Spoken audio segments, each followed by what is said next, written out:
Parents in the far north say they feel shunned and overlooked due to a lack of services for disabled children.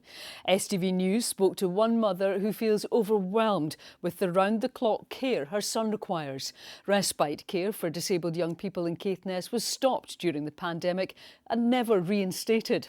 Across the country, fewer than 2/3 of day and respite facilities are operational now.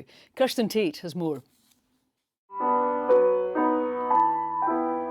I do feel overwhelmed, and I do feel as though I could do with a lot more support and help.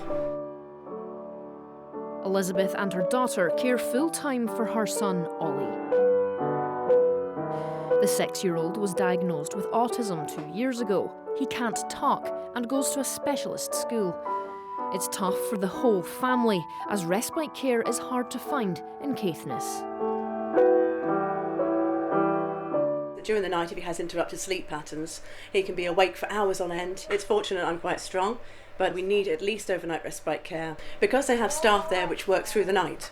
Thor House in Thurso has 4 respite rooms for children, but they haven't been used since before the pandemic started. The Highland Council say a review on the service is underway, and until a resolution has been reached, alternative care can be sought in Inverness. Okay, tip the toys out ready. There they are. But that's over 100 miles away from Elizabeth and Ollie's home.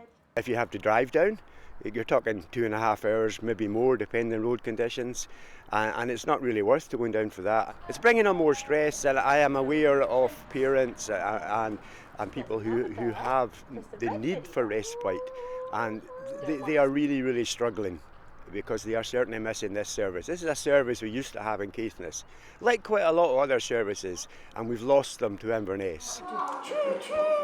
There's one option for a bit of socialising, a Saturday morning playgroup run by a local charity.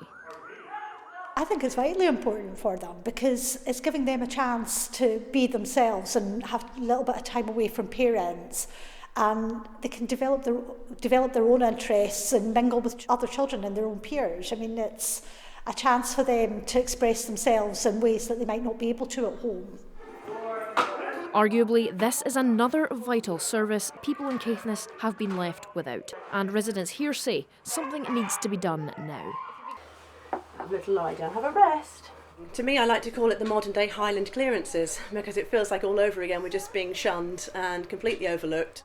Kirsten Tate, STV News.